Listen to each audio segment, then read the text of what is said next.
मुलं स्प्राउट्स अजिबात खात नाही आणि खाऊ घालणं सुद्धा हे एक मोठं चॅलेंज आहे. तर आज आपण अगदी साधा, सोपा आणि पटकन तयार होणारा नाश्ता बनवूया.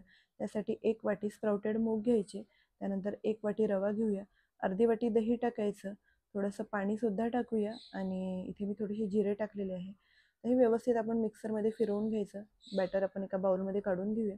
चॉप केलेले व्हेजिटेबल्स टाकूया, तर कांदा, टोमॅटो, शिमला मिरची, गाजर, कोथिंबीर आणि थोडीशी स्प्राउटेड मूग टाकलेली आहे, हळद टाकायची, थोडेसे चिली फ्लेक्स टाकूया. त्यानंतर इथे मी जिरा पावडर टाकलेली आहे, भरपूर पांढरे तीळ टाकले आहे, चवीपुरता मीठ टाकूया. सगळं आता आपल्याला व्यवस्थित मिक्स करून घ्यायचं आहे आणि आपलं परफेक्ट असं बॅटर तयार झालेलं आहे.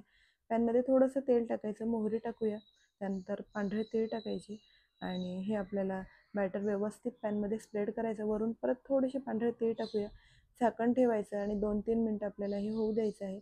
परत झाकण काढून पलटून घेऊया आणि परत त्यावर झाकण ठेवायचं आणि दोन्ही साईडने आपल्याला हे छान भाजून घ्यायचं आहे.